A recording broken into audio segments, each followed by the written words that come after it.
अस्सलाम वालेकुम जी, मेरा नाम फैसल मलिक है और मैं आज आपको एक्सप्लेन करूंगा कि इलेक्शन कमीशन ऑफ पाकिस्तान ने जो अपना वोटर वेरिफिकेशन का अब सेकंड फेज़ शुरू करना है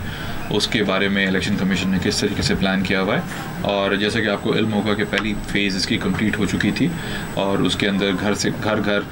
वेरिफिकेशन का जो अमल था वो कंप्लीट कर लिया है वो इलेक्शन कमीशन ऑफ पाकिस्तान ने। तकरीबन 84 मिलियन फॉर्म जो है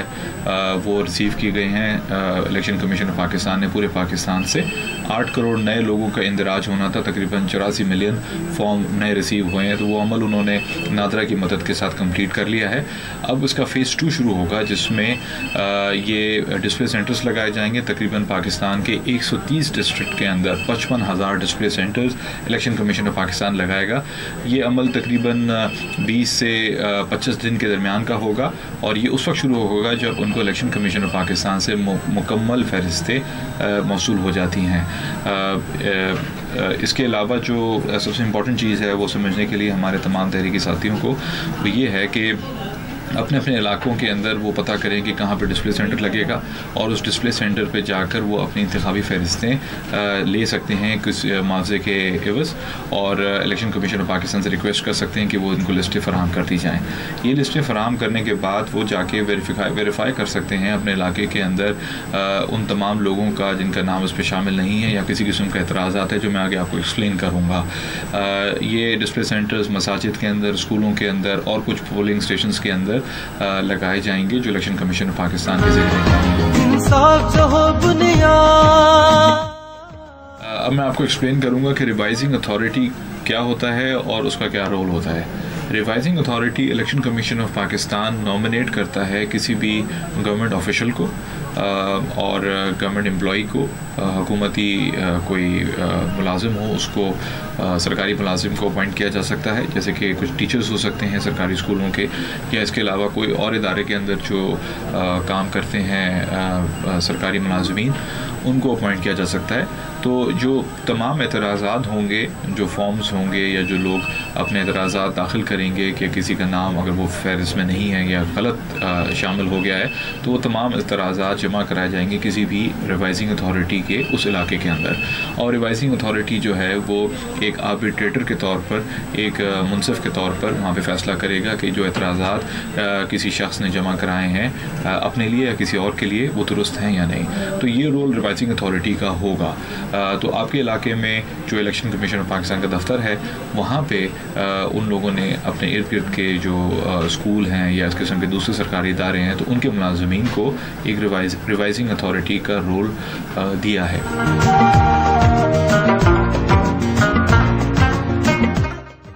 अब मैं आपको एक्सप्लेन करूंगा कि जो इलेक्शन कमीशन ऑफ पाकिस्तान ने जो पूरा अपना प्रोसेस मुरतब दिया है वो कितना लंबा है।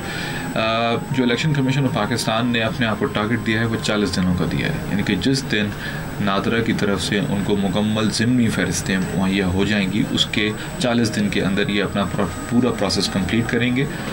जिसके अंदर 20 से 25 दिन इनको लगेंगे डिस्प्ले सेंटर्स को लगाने के अंदर और अपने एतराज़ात जो है वो सब कलेक्ट करने के अंदर। और उसके बाद ये एतराज़ात जो हैं इलेक्शन कमीशन ऑफ पाकिस्तान उसको इनकॉर्पोरेट करेगा, उनको शामिल करेगा और नई फ़हरिस्तें वो अगर जो शामिल छपवा देता है तो तकरीबन इसके अंदर 40 दिन का एक अरसा लगेगा। ये 40 दिन वैसे तो इलेक्शन कमीशन ऑफ पाकिस्तान से उम्मीद की जाती है कि वो इस 40 दिन के अंदर ये पूरा काम कंप्लीट कर लेंगे। तो अगर ये पूरा प्रोसेस स्टार्ट होता है फरवरी के बीच के दौरान, फरवरी में दूसरे हफ्ते के दौरान, तो ये उम्मीद की जाती है कि मार्च के एंड तक या अप्रैल के अंदर election commission of Pakistan NADRA की मदद से एक मुकम्मल फ़हरिस्त मुरतब कर देगा जिसके अंदर तमाम एतराज़ात को भी शामिल कर लिया गया होगा और इस किस्म के जितने भी एरर्स हैं उनको रिमूव कर दिया, गलतियों को रिमूव कर दिया गया होगा।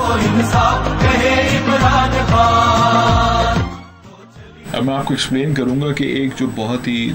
बड़ी तब्दीली इस दफ़ा इलेक्शन कमीशन ऑफ पाकिस्तान लेकर आ रहा है और मुल्क के अंदर आ रही है और हमारे तहरीक इंसाफ के लिए बहुत इंपॉर्टेंट रोल प्ले करेगी, वो ये है कि एक SMS सिस्टम और एक SMS सर्विस शुरू की जा रही है नादरा की मदद से। जैसे कि इस वक्त नादरा ऑफ़र करता है कि आप अगर एक नंबर पर, एक कोड पर अपना शनाख्ती कार्ड नंबर लिख के नादरा को SMS करेंगे तो कुछ देर में नादरा की तरफ से आपको जवाब आ जाता है कि इस शनाख्ती कार्ड नंबर पर किस शख्स के नाम दर्ज है, तो वो वेरीफाई हो सकता है। तो इसी तरीके से नादरा और इलेक्शन कमीशन ऑफ पाकिस्तान मिलकर ये सर्विस ऑफ़र कर रहे हैं। मुख्तलिफ मोबाइल कंपनी से इस सिलसिले में बात की जा रही है। तो ₹2 पर SMS की कॉस्ट के एवज़ आप ये जान सकेंगे कि क्या आपका वोट रजिस्टर है या नहीं। यानी कि आपके लिए बड़ा आसान होगा कि आप एक कोड पे अपना शनाख्ती कार्ड नंबर लिख कर अरसाल करेंगे और वापस रिप्लाई में एक आपको मैसेज आएगा जिसके अंदर आपका ये स्टेटस होगा कि क्या आपका वोट रजिस्टर है, और अगर है तो किस पोलिंग स्टेशन पे रजिस्टर्ड है। इसके लिए पाकिस्तान तहरीक इंसाफ और इस किस्म की दूसरी पार्टियां बहुत कोशिश कर रही हैं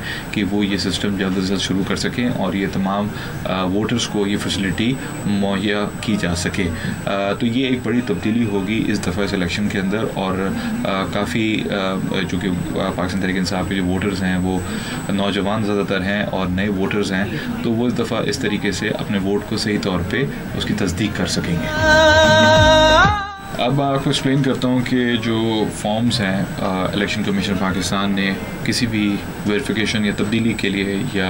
गलती की तस्हीह के लिए वो कौन कौन से रतब किए हैं। सबसे पहले फॉर्म 4 है। ये फॉर्म 4 आप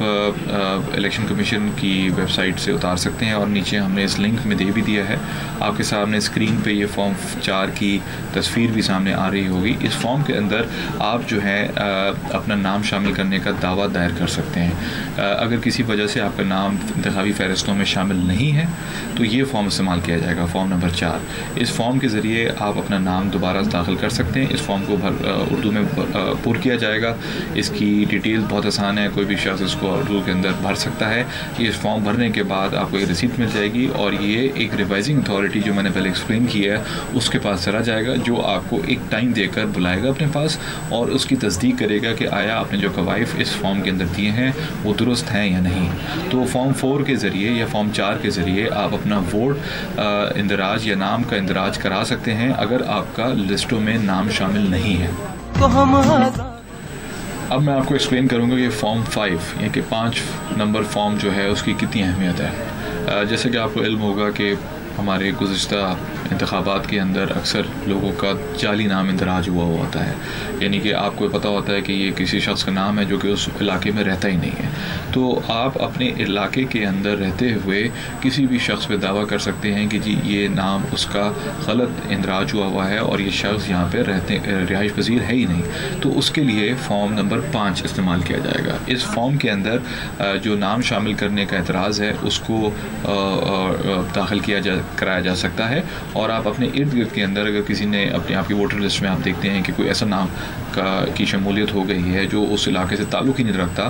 तो आप रिवाइजिंग अथॉरिटी के पास जाकर ये फॉर्म जमा करा सकते हैं, यानी कि इलेक्शन कमीशन ऑफ पाकिस्तान के पास जाकर ये फॉर्म जमा करा सकते हैं। और रिवाइजिंग अथॉरिटी जो है वो आपके एतराज़ को सुनकर और उस पर रिसर्च कर कर और उसको वेरीफाई कर कर एक डिसीजन ले लेगी कि क्या आया उसका नाम को खारिज कर दिया जाए इंतखाबी फ़हरिस्त के अंदर, या आपका एतराज़ गलत था और उसको नाम को शामिल रखा जाए। तो ये फॉर्म नंबर 5 जो है एक बहुत इम्पॉर्टेंट फॉर्म होगा इस दफ़ा इलेक्शन के हवाले से। फॉर्म नंबर 6 आप करेक्शन के लिए इस्तेमाल कर सकते हैं, यानी कि अगर आप समझें कि आपका नाम सही तरीके से नहीं दर्ज किया गया, उसमें कोई गलती हो गई है, या आपका पता जो है उसमें कुछ रद्द-बदल हुआ है, या कोई और इस किस्म की इंफॉर्मेशन है जो इंतखाबी फ़हरिस्त के अंदर मौजूद होती है वो सही तौर पर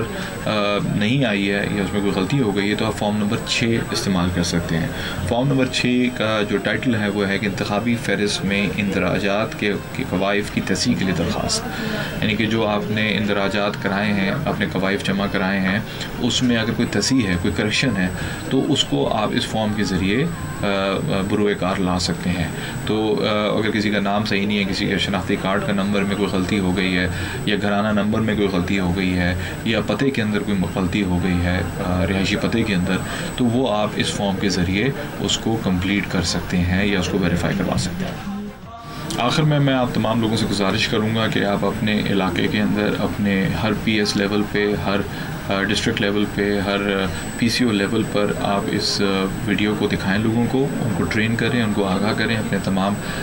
जो आपके वर्कर्स हैं उन तमाम को इसकी मालूमात होनी चाहिए इस पूरे प्रोसेस की, और अपने आप को आप तैयार करें कि जब ये प्रोसेस जैसी शुरू हो, ये अमल जैसे शुरू हो, तो हमें पता हो हमने क्या करना है। और ये हमारा फ़र्ज़ है, हर पाकिस्तानी का फ़र्ज़ है कि वो अपने वोट का सही इस्तेमाल करे और उसके लिए अपने वोट को दर्ज कराए। तो तहरीक इंसाफ जो है वो तमाम पाकिस्तानियों के साथ मिलकर इस काम को आसान बनाने के लिए गामज़न है, और हम उम्मीद करते हैं कि आप इस दफ़ा अपने तमाम इर्द गिर्द में रहने वाले लोगों को, अपने ख़ानदान को अपना वोट रजिस्टर कराएंगे और उसका सही इस्तेमाल करेंगे।